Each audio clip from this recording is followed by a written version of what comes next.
This is The Road Show, and I'm your host, David Warren. Before we start today's program, I want to confess something. I love what I do. Not only do I enjoy the broadcast side of my career or ministry here at Oasis, but I also love to write. I earned my master's degree in journalism back in 1992, and I only say this to underscore my admiration for the craft of journalism, whether in broadcast or print form. Today's guest is much the same. His name is Ace Collins. He has written more than 60 books and has been interviewed on about as many broadcast outlets. Before we talk about one of his latest works, let's get to know the man behind the words. At this time, we want to welcome to the Road Show for the first time, Ace Collins. Good to have you with us, Ace. It is great to be with you all. I love your first name. Tell us how you got the name Ace. I was Andrew until I was playing hearts at Baylor University in a hearts tournament, and I have no idea how to play poker or anything else, but I was a good hearts player. Okay. And I actually won a university championship on a run, and the last card I played was the Ace of Hearts. And for that reason, people started calling me that, and I never could escape it after that. So, but if you go to New York City, there are 15 or 16 pages of Andrew Collinses, and there's no Ace Collins. So I guess in the long term, I was better off to have a name that was unique rather than the name that I had been given.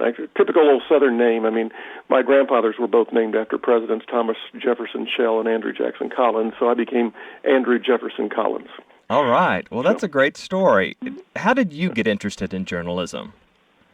Well, my first short story in third year was actually, even as an elementary student in the town we lived, we didn't have a newspaper, so I would use an old mimeograph machine and write local news and stuff like that and just distribute it to people. So the thirst was always there. I was reading newspapers very early. I was fascinated by books, particularly Mark Twain and writers like that. And so the desire to actually tell a story was there from the very beginning. I think it was there because my grandfathers and several of my uncles were nothing more than old Arkansas storytellers. They would sit on the front porch and weave a story and draw you in. And I always thought it was fascinating how they could take something from a normal part of their lives and make it so interesting and make it so riveting. And so I think part of it is also in my lineage. It's in my genes. I mean, that was what we were front porch storytellers. No, people don't sit on the front porch anymore. I think when I write, I still write in that very same style.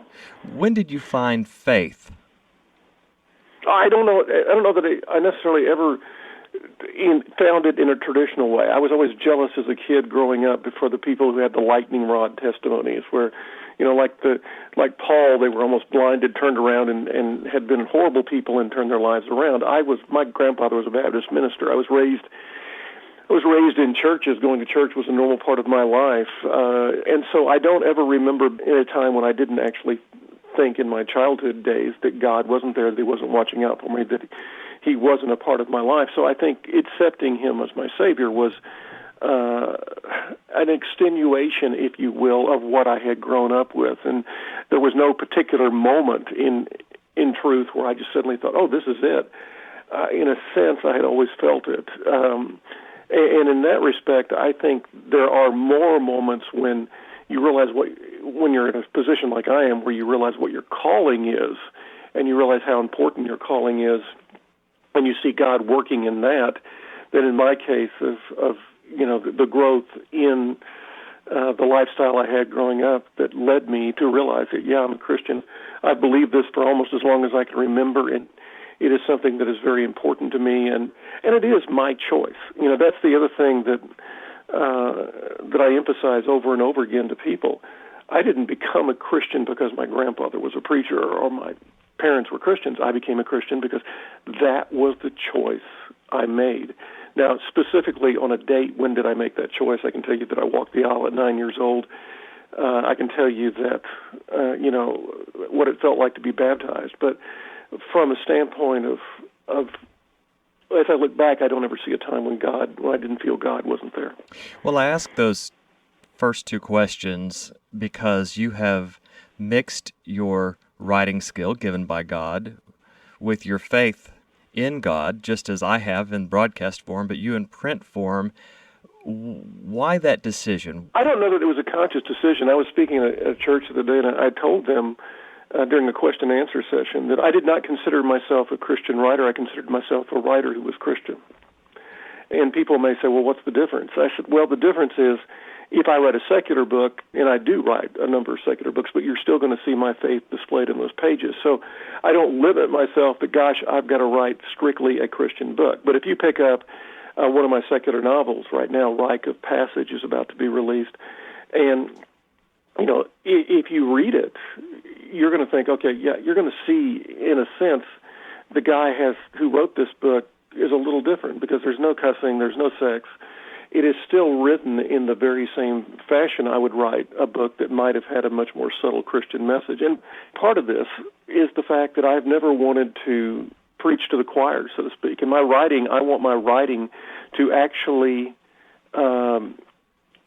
be read by people who normally wouldn't walk into church. I want them to have an opportunity to read something that I've written and enjoy it. If it's a novel, enjoy the novel and think, golly, but find something subtly in there that might draw them into picking up a Bible and reading it through a clue I've used in the book, or actually thinking about, okay, this is what faith means. And I want them to find that in a book that is secular as well as see it in a book that I've written that's Christian. So out of the 60-some-odd books, it's about a 50-50 mix between the two. But I don't change writing styles when I write a Christian book as opposed to writing a non-Christian book. And a secular book, it's not really non-Christian, but it would be considered for the secular market. The other thing I find interesting is my best-selling book ever is The Stories Behind the Best Loved Songs of Christmas. And that's a book that was written, obviously published by Zondervan, a Christian company, but over 80% of those books, and it's in its 17th or 18th printing now, have been sold in secular bookstores. Huh. And so I like the fact that I'm actually hitting an audience that is beyond the normal Christian audience. Well, we're all really yearning for the same thing, but sometimes the packaging scares people off, so we need all different types of packaging. Ace. I think you're exactly right, and I think the packaging is something that in some cases draws people away from the message rather than brings them to it, because I think it's packaged in such a way that a person will pick it up and say, well, this is a Christian book, I wouldn't want to read it. So you're missing the audience that really needs to hear your word and hear your message. And therefore, Jesus was alive in a part of the secular world. He was out there not just spending all of his time in temples, he was out amongst the common people.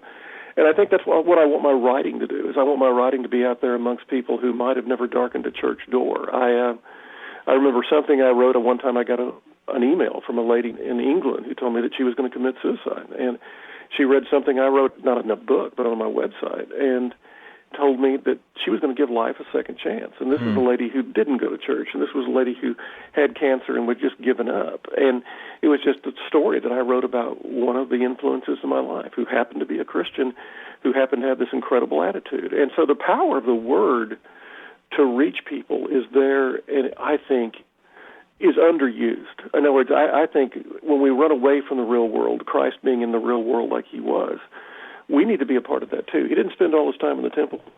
Well, today's book by you simply fits into that genre in that it's a strong Christian message, maybe not with all Christian terminology, but it's the kind of book that anybody would pick up and come away wanting to know more. First of all, they would have been inspired, and secondly, they would have come away wanting to know more about the values and the gratitudes, as we're going to call them, of God. And why don't we go ahead and set up today's program, Ace? You have written a book called Gratitude, and it's misspelled on purpose. Tell us about this unique word that's the title of the book. Well, this book probably presents my life story better than any book that could ever be written, because it talks about how I live my life, or how I try to live my life, and the heroes that I have had in my life. And being a writer, I have interviewed so many incredible people who have had impact on me. And I got to looking at the winners and losers in life, the people that we're drawn to as the people that we're pushed away from. And I realized that there were people, and my wife is a university professor who has a background in public education as well, and she used to come home from school at the first of the year and say, boy, I've got one that's got a real attitude. Well, that wasn't something that she wanted to have in her classroom. Right. It's not something you want to have somebody say about you. Boy, he's got an attitude. That has a negative connotation. But gratitude is something that we all feel at one time or another toward people who are wonderful folks. You're drawn to people who live without the attitudes. And we decided, as we were looking at the book, because the book was already written, we hadn't chosen a title for it, that we would write in capital letters attitude and then put a GR in front of it, gratitude, meaning let's change those bad attitudes into gratitude, something that can be used positively in our lives to draw people to us and also to help us achieve our dreams. I mean, this is not anything that probably people haven't thought of before, but through the examples we've actually put into the book, and I've just actually, without meaning to, talked about one of them right there.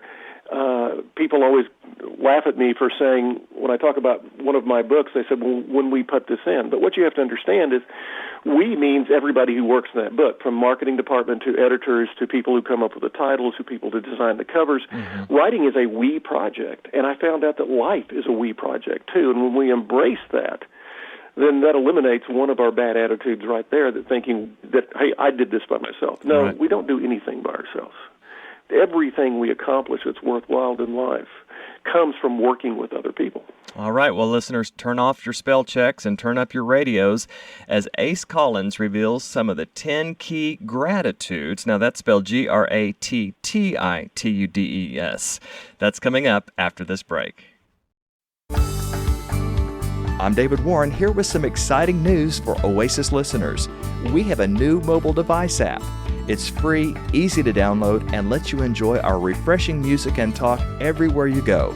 If you have an Android cell phone, go to the Google Play Store. And if you have an iPhone or iPad, visit the Apple Store and search for Oasis Radio Network. Be an Oasis ambassador and share this news with family and friends around the world. Oasis Roadshow.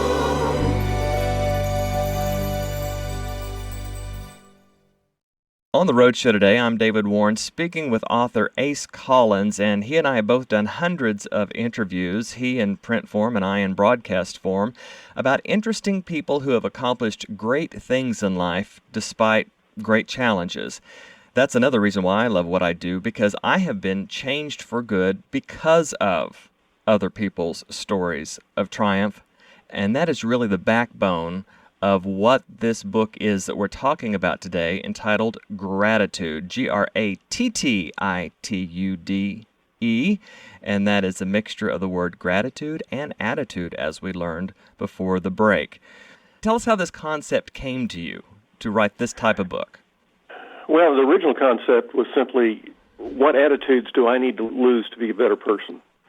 And so I started looking at the attitudes, and then I got to thinking, well, if you're going to lose something, you're going to have to replace it with something. So it became a thing about replacing bad attitudes with good attitudes. Well, you don't really call an attitude a good attitude that much, so what do you call it? And essentially speaking, if you've got something that you cherish in life, you're grateful for it. And so it went from being an attitude into being a gratitude. And what were the 10 building blocks to really having a life that's filled with gratitude? And we started breaking them down, and I started looking at them through the lessons I'd learned from others. And we developed 10 different gratitudes that we need to embrace and attitudes, I guess, that we need to lose. Well, the first gratitude is self-discipline. And here's a good quote: "Seeing the big picture is essentially the beginning of being self-disciplined and is what keeps you focused on the daily work of improving your skills." If you would, Ace, there's no doubt about that. Give us a personal example that you wrote about in your book, somebody who inspired you in the area of self-discipline. It goes back to my childhood, really. There was a guy named Rick Schmidt who was you got to picture Rick. He was flat-footed. He was legally blind without his glasses on. He wore Coke bottle-style glasses. He was not necessarily athletic in the classic sense. He was a German farm kid in Illinois. And this guy, though, loved basketball. And my dad was a great coach, and my dad worked with him. And the difference, I think, at the age of 10, 11, 12, 13, 14, 15, 16, on up through high school, between Rick Schmidt and myself, was both of us dreamed about making the big shots. Both of us dreamed about going to college and being this great basketball player. Both of us worked hard in practice. The difference was when I got home, I watched TV. Gilligan's Island's on tonight. We're going to watch Gilligan's Island or something else. And Rick went out to the barn that they had there on the farm and continued to work for hours on what he had learned that day in basketball. He wasn't satisfied until he had hit 100 free throws. He wasn't satisfied until he had practiced the moves. And here's this guy who was nearsighted. Here was this guy who was not particularly fast. Here was this guy who probably didn't have the athletic ability of thousands of other people he was playing against, who through his hard work and determination not only lived his dream in high school to be a star, as opposed to myself, who was a role player, because I didn't devote that amount of time to it. Rick also earned a full scholarship and was recruited by over 70 different universities. Wow. And it was all about self-discipline. He had given himself to the task of growing. And all along, from the age of 9 or 10 on, while many of us may have had that dream of making the big shot and playing in the big game, he put feet to his dreams.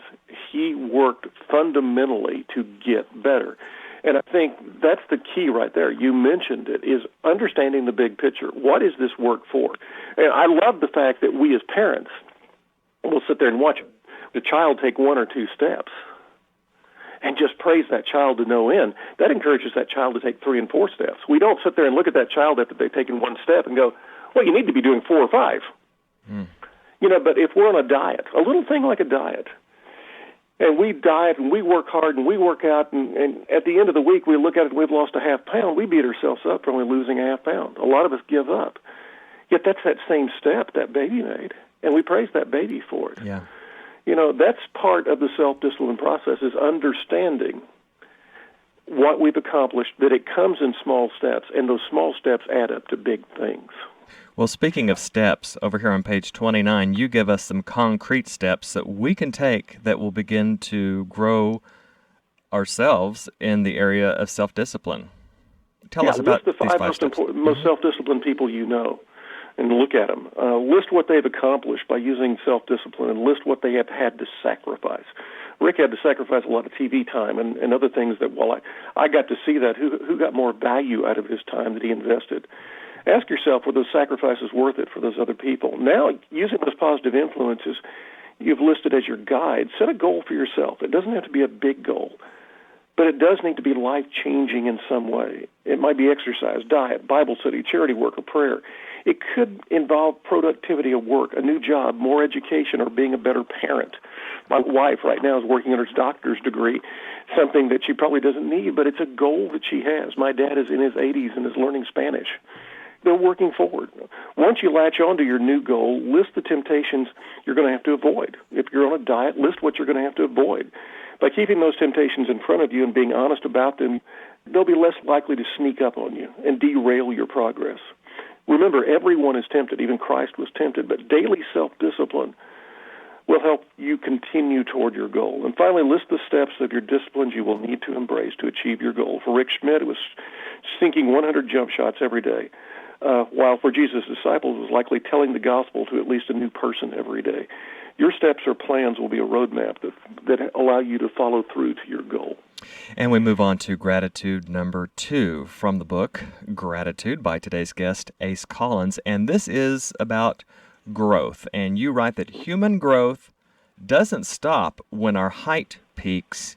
It should only stop when we take our last breath. And it made me think of your dad learning Spanish at age 80.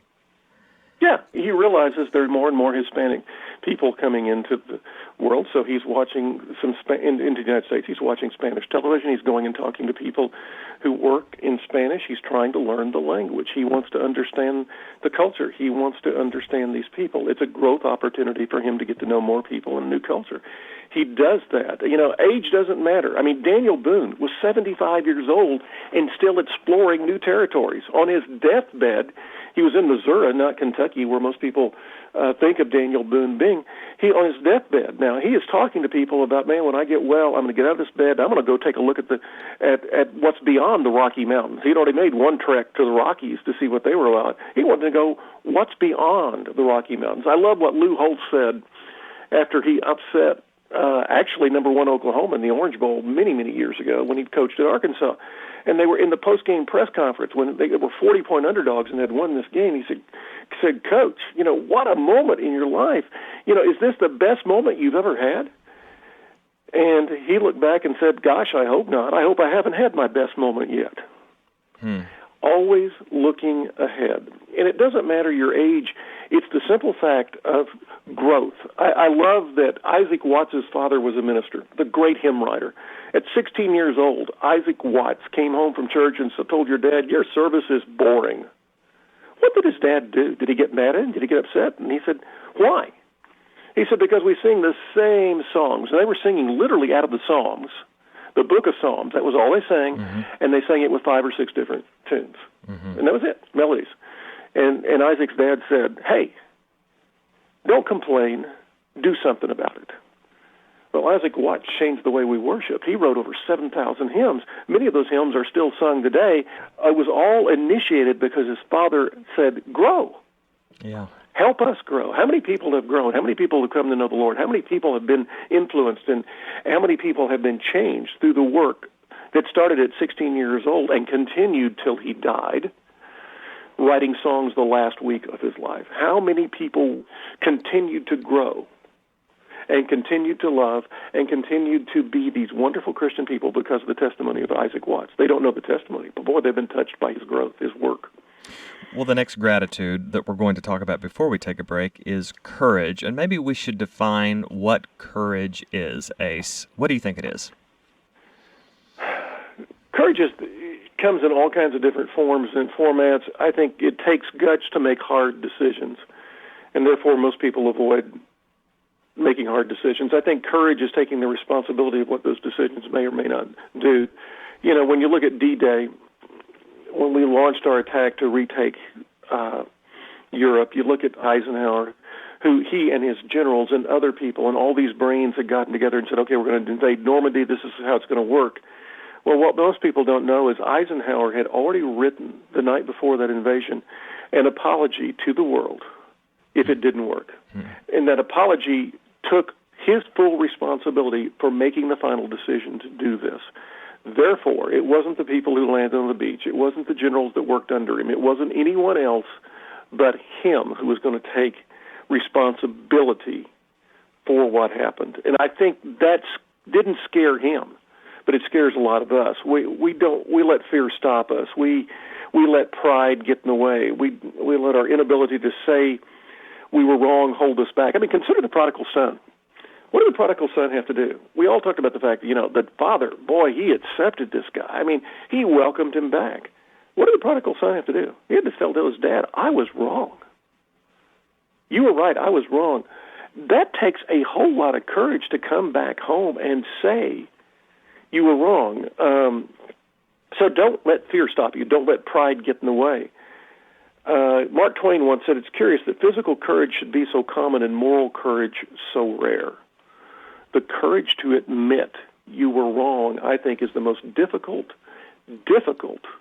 thing that we as human beings do on a regular basis. We do not want to admit we were wrong. One time, a classic example from my own life, I was finishing up a book, and my son, who was in junior high at the time, had a friend over, and they were being noisy. I came in and said, okay, guys, you got to hold it down. I'm writing here.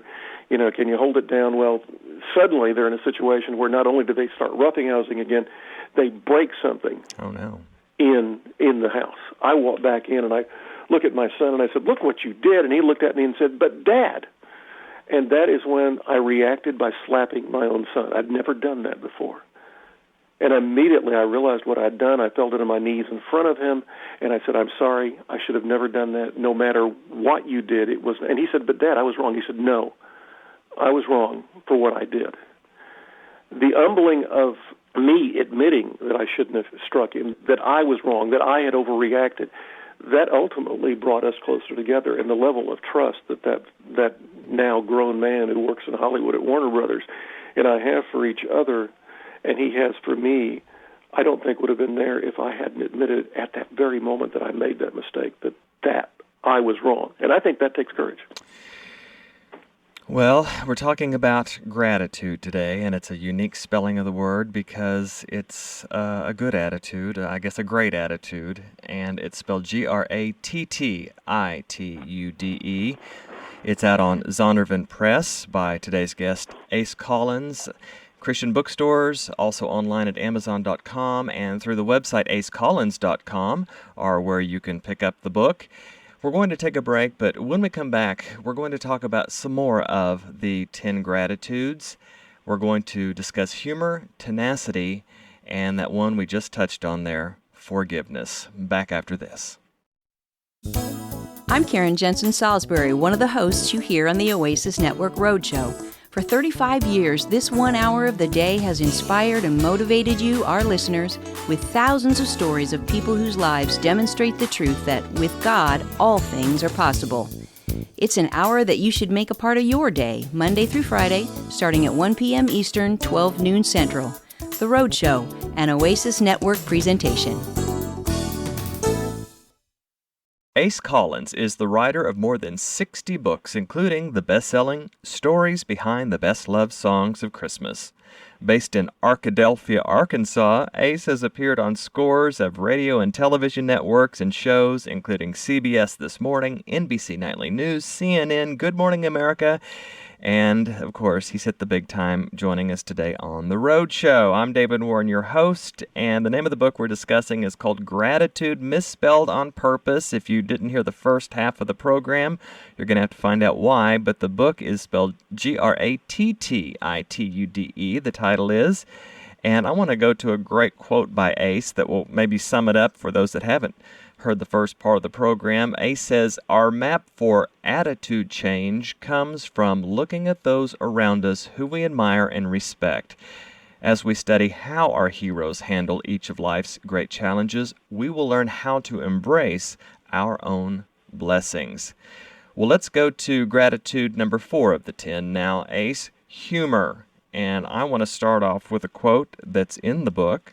William Arthur Ward once said, "A well-developed sense of humor is the pole that adds balance to your steps as you walk the tightrope of life." Tell us a personal example of someone who's brought smiles and laughter to your life, Ace.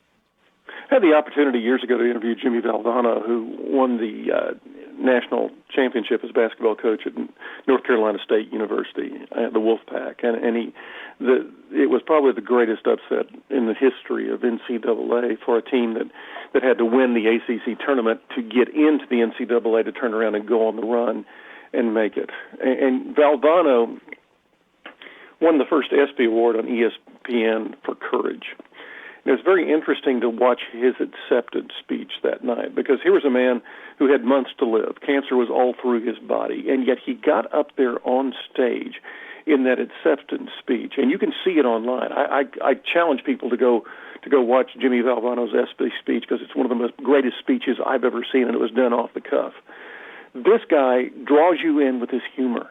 He'd sit there and made funny comments throughout this whole speech, and then he got to the end of this speech, and he laid out how he could still be so positive and upbeat, knowing that he was staring death in the face at a very young age.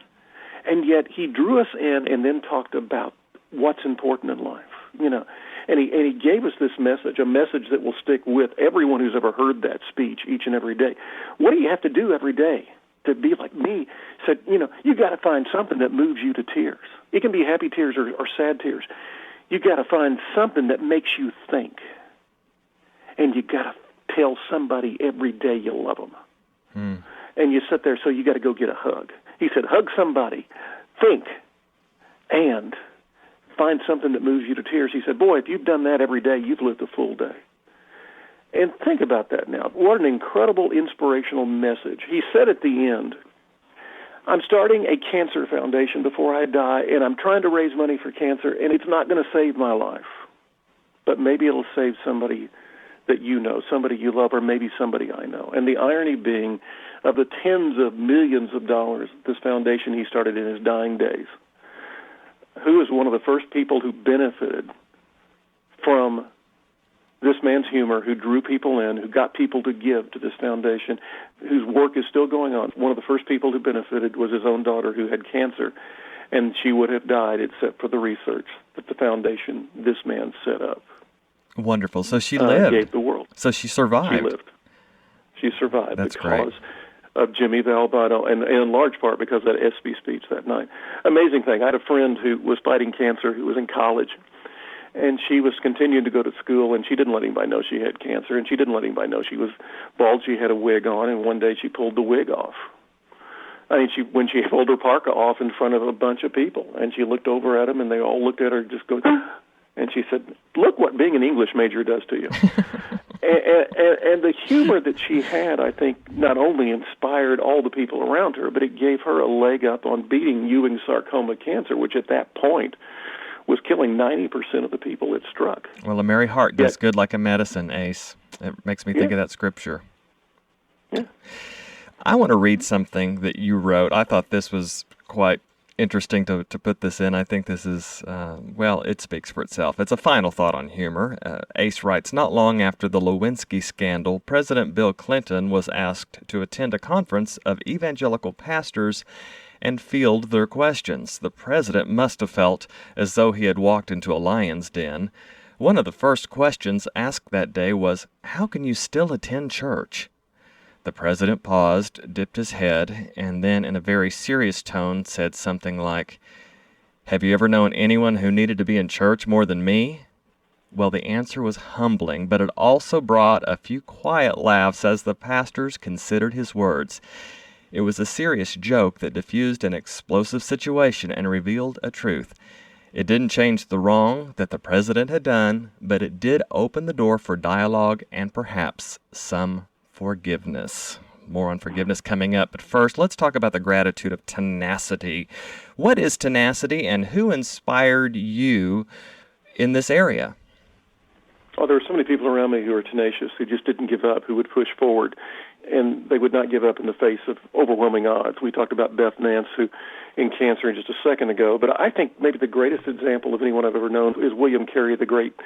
We call him the great missionary to India because he was the first missionary that was sent out to India from England. And this was a man who went over there, and his wife went crazy and then eventually died because of being in India, a man who had this great plan to save the Indian people.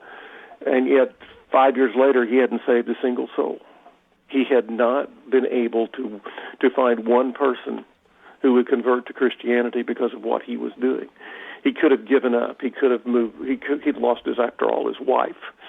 You know, he was living on practically nothing. The support had dried up. People weren't sending money anymore. He had absolutely no support from back home. Most of the people around him in the late 1700s believed that, well, if God wants those people saved, he'll do it himself. They didn't want to live out the Great Commission. Yet Carey kept working, and he kept moving. And the way he actually became someone who Indian people noticed was he learned the languages. And there are a bunch of languages in India. He learned to communicate with these people in their own way, just like the missionary Lottie Moon, who did the same thing in China. He became one of these people. And over time, he saved one person, and then two. But by the time Carey died, he had saved only a handful. 30, 40, 50 years of work saved a handful that had accepted Christ as their Savior. So was his life really worth it? Was the tenacity there? Yes, he created the modern missionary movement. And now India is about 2% Christian. Not much, but 2% Christian. Laws have changed, though, because of William Carey. They no longer burn widows when their husbands die, which was a part of the Indian culture. And how many thousands upon thousands of other missionaries have followed his course, have gone into those uncharted waters, have had the courage to face those people, and who do not give up simply because they didn't win somebody over the first day. I think it's a great lesson for all of us, because all of us think, well, I'm going to go out and witness to somebody. Well, that didn't work. You don't know that it didn't work. It may work 40 years from now. Something you did, something you said, may work 40 years from now. William Carey changed the world, but in his lifetime, he actually saved very few souls. But millions upon millions now know the Lord because of the foundation that William Carey built. So you never know. Mm-hmm. Well, this quote leads us to the next gratitude that we'll discuss today, and it's a quote by Martin Luther King Jr. He said, "Forgiveness is not just an occasional act, it is a permanent attitude." And I think today's guest, Ace Collins, would call it a permanent gratitude. It is gratitude number 6 of the 10. And tell us your personal example of the life value of forgiveness. I was sitting backstage, in the green room at Good Morning America about a decade ago, and getting ready to go on and talk about one of my books. And I shared the room with a kind of a short, bulldog-built man named John Lewis. He was a representative from Georgia in the United States Congress, an African-American man who looked far younger than his years and had a voice that just mesmerized me. I mean, he had the gift of being able to talk that just sucked you in. And Lewis is a man that I got to know that day. I talked about his work as a college student in the civil rights movement. And I found a great deal to admire about this incredible man. But it was several years later that I really latched on to why I thought he was so special that day. He was sitting in his office, and a phone rang, and a voice from the past called him. The man's name was Elwyn Wilson. Let me tell you the story of Elwyn Wilson and John Lewis. John Lewis, he was a Fisk University student in Nashville, Tennessee, trying his best with his friends to go and peacefully integrate businesses in the South that would not allow black people in the front door. One of those was a diner. He went into the diner attempting to have breakfast. He wanted eggs and bacon. And 4 members of the Ku Klux Klan, they weren't dressed in their hoods. They were dressed in normal clothes, Elwyn Wilson being one of them, about his age, walked in.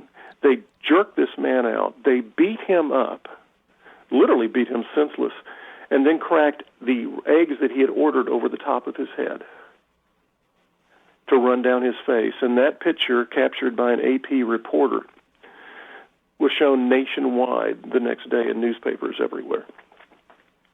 Wilson was a local hero for what he had done. He was praised. Meanwhile, Lewis was made fun of. He was scoffed at. The man that had got beaten up, the man who'd almost died, just trying to eat a breakfast in a diner. Well, let's move ahead to the early 21st century now. And the phone rings in Representative Lewis's office in Washington, D.C., and on the other end is Wilson. And Wilson begins his conversation by saying, I know what I did was wrong. And I want you to know that because of your life, because you never pointed fingers at me, because you never said anything bad about me, because you never blamed me, he said, I got to looking at your life and yourself, and I determined that you were the man that I wanted to emulate. You were the man who has the attitude that I should have had. And I know, John, that you could never forgive me, but I want to tell you that I'm sincerely sorry. What were John Lewis's words back to Wilson? What did he say? He could have said, well, you were a jerk. You were a rat. He could have said, you were horrible. I can't believe that you did that sort of thing. He could have really put him in his spot. But what he said was, I forgave you the moment it happened. Think about the power of that statement, and think about the power of the life that's lived. The great saying is, you give a sermon every day and occasionally use words. Well, for 50 years, the life that John Lewis lived was that sermon, and those unspoken words that were heard by a man who had been determined to keep this man from having his freedom, to keep this man from having his rights. Wilson and Lewis are now really good friends. They talk to each other. They visit with each other. They stay in contact with each other. Can you imagine the power of forgiveness displayed in a better way than right there as a part of our American history? I'd like to read something before we take a break. Ace, you wrote a section here called Pulling the Wedge Out, and this is in the gratitude section of forgiveness. You write, on June 15, 2005, Jared Cheek was killed in a car accident. The other driver, Rob Stalling, was drunk and lived. At the trial, Jared's mother asked the judge to keep Stalling sentenced to the minimum. She argued that he could do more good telling his story than spending his days in a prison. Thus, the judge assigned the young man to probation. I will miss Maddie, what she called her son, every day of my life, but blaming Rob and not forgiving him will not bring him back. Well, earlier this year, Jared's mother, Pam Molnar, accompanied Stalling on visits to high schools in the Kansas City area. After she introduced him, he told students about the fatal car crash and the harsh realities of drinking and driving. Together, the mother and the driver have vowed to prevent others from suffering the way they have. Pam Molnar's faith prompted her to offer forgiveness rather than retribution, and now she will never be a victim of the cycle of revenge. Put yourself in Pam Molnar's shoes. What would be your reaction? How would you respond? How difficult would it be for you to forgive? I want to repeat a quote I read earlier. Forgiveness is not just an occasional act. It is a permanent attitude or gratitude. We've been talking about the 10 gratitudes. We've covered 6 of them. We're going to have to push pause. There are 4 left that maybe we'll cover on another road show. They are the gratitudes of teamwork, service, integrity, and love. But before we take our final break, I would like for Ace to leave us with what I call Ace's personal challenge. Would you give this to us, Ace? Yeah, make a list of 10 people you admire. Beside each person's name, write their strongest character trait. That is their gratitude quality. Next, expand the list to include something concrete you can do in your life to emulate each person's gratitude quality. Be practical. What is something you can do today or in the next few days to reflect their attitude and behavior in your own life? Whenever possible, let the individuals know that they inspire you. Sharing this will demonstrate to them that they are making a meaningful impact in the lives of others. This will encourage them to continue to spread their gratitudes, and it will motivate you to keep on going, keep on keeping on, as I say, since you know that now your hero is watching you and what you do. Well, we'll take the challenge, Ace. That is from the book Gratitude by today's guest, Ace Collins, the subtitle, Practicing Contagious Optimism for Positive Change. This book is out on Zondervan Press, available at your Christian bookstore there in your area, also online at Amazon.com. And there's some sample reading that you can do from the book Gratitude on the website of today's guest, acecollins.com. That's spelled ACECOLLINS.com. Again, a portion of today's book on his website, acecollins.com. But in the book, there's a portion of one of the different 60-plus books that Ace has written. It's actually from the prequel to Gratitude. And when we come back, I would like to talk about the power of words, because that's exactly what that book is about, entitled Sticks and Stones. Just how powerful are our words? I'll ask Ace that before we say goodbye on today's Roadshow.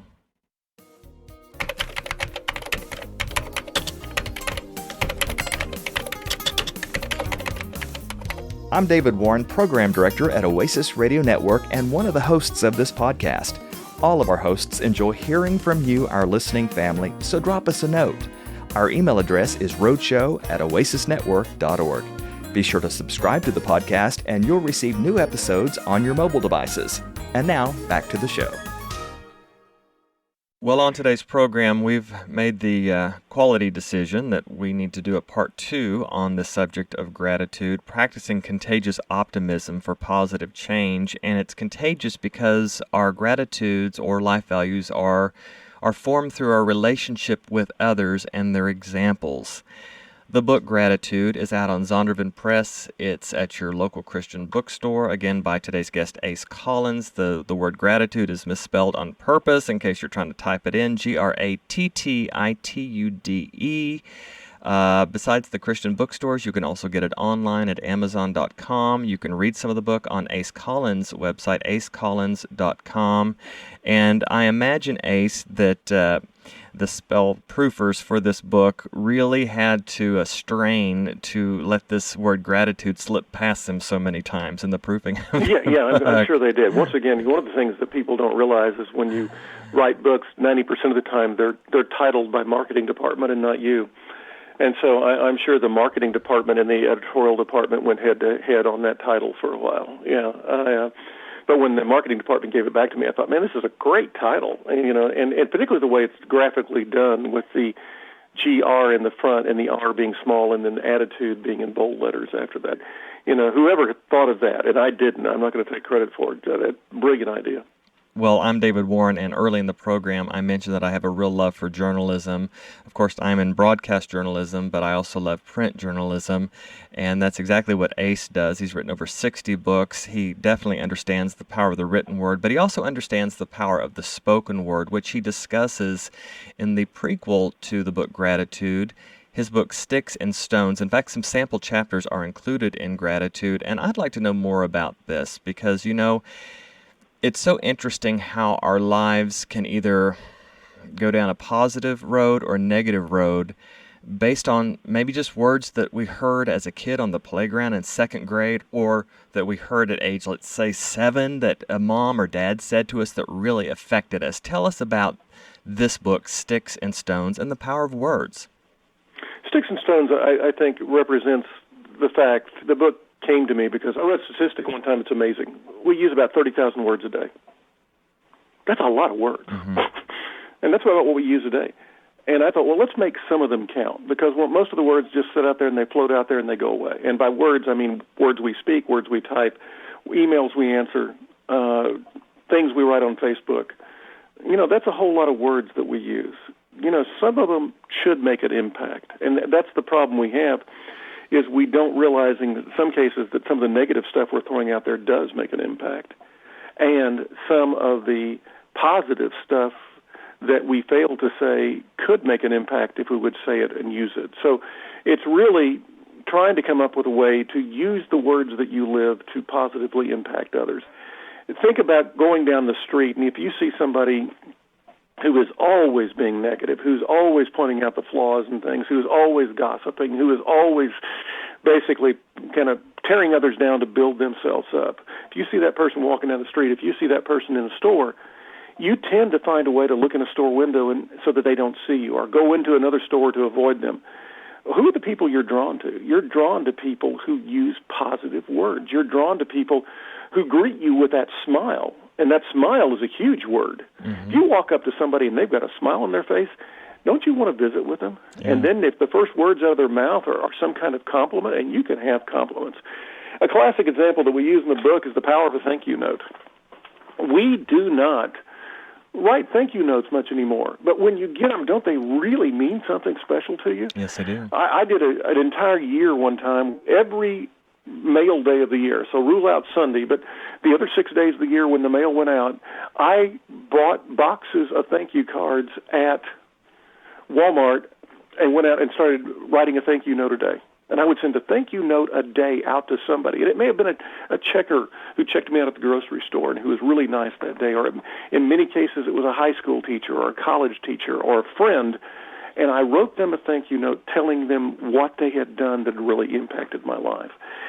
The response was simply incredible. These people most of them didn't know they had impacted my life, and it encouraged them.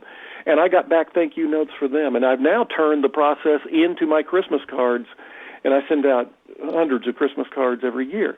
And in each one of those Christmas cards, I take a moment and actually write out 3 or 4 sentences thanking that person for something they've done in my life. Specific, and believe me, if I'm sending a Christmas card to somebody, that means I know them, that means I love them, and that means they deserve to have me spend a little bit of time in that Christmas card telling them why they're receiving that card from me.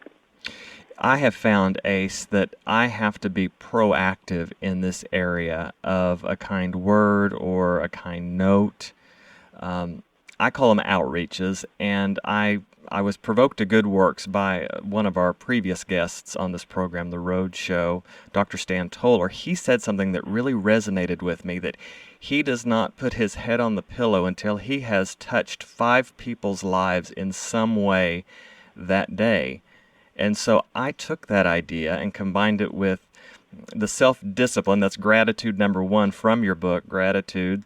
I combined the discipline of journaling and keeping myself accountable to making sure that I did the same, touched 5 people before I went to sleep that night. And it really has given me a paradigm shift and revolutionized the way that I live. So I applaud this subject of the power of words that you've written about in Sticks and Stones, and then again, the power of our relationship with others and what we glean from them, the positive things that we do through your book, Gratitude. So thank you so much for your gift and using your gift for the Lord. I know we're not packaging it as a Christian writer, but it's all throughout your books, and we're growing as Christians.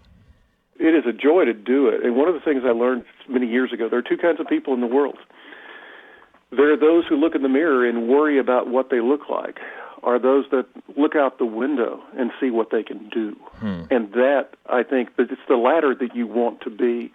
You want to be the person who looks out the window. And there's no greater example of that than Christ, who was a rock star in his time. Everybody wanted a piece of him. Everybody was yelling at him. Everybody wanted him to come and heal their brother, heal their person. And this is a man who, if it was one of us, would probably be looking down that road trying to get to a house. And he looked up in the tree and saw Zacchaeus, and not just changed Zacchaeus' life, but changed all of our lives because he had the vision to look beyond the mirror and out the window. Ace Collins has been our guest on today's Roadshow. I'm David Warren, your host. I have thoroughly enjoyed my time getting to know Ace. I trust you have as well, you the listener. And again, we'll have part 2 coming up sometime down the road because there are more gratitudes to discuss. In fact, the next gratitude that I would have gotten to is the one that you feel that we really need to spend some time on, and that's teamwork. And we just have a couple of minutes left, but why should we be talking about teamwork in round 2 of this? What's so important about that? Life is a team game. I mean, you look at Christ assembled a team around him, the disciples, varying people of varying styles that had to learn to work together. And if they hadn't learned to work together, they wouldn't have survived. And in a sense, they inspired each other, they held each other up, and they went out and changed the world. That is a classic example of a team. In my writing style, it's not just me who writes a book. I may come up with the idea, I may put it on paper, but then an editor finds my holes, a proofer finds the mistakes. A marketing department markets it. Cover design people do it. Everything we do in life that is worthwhile involves others. Life is not about I, it's about we.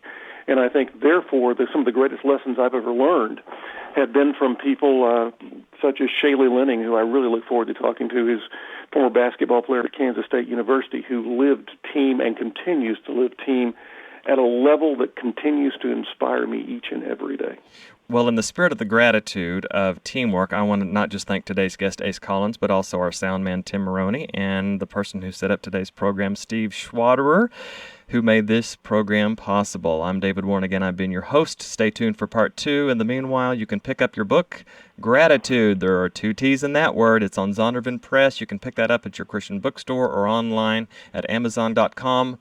Or you can check it out on acecollins.com, and you can actually read some of the book Gratitude there and learn more about the other book we touched on, Sticks and Stones, Ace Collins, ACECOLLINS.com. Well, for Ace Collins, I'm David Warren. Stay tuned for the next one. In the meanwhile, I want to remind you, you know what I'm going to say, it's been another great Roadshow. You've been listening to The Roadshow. If you'd like to write to us, here's our address. The Roadshow, P.O. Box 1924, Tulsa, Oklahoma, 74101. Our email address is roadshow@oasisnetwork.org. The views of today's guest aren't necessarily those of this station, but we do appreciate and thank our guest for spending this time with us. The Roadshow, an Oasis Network presentation.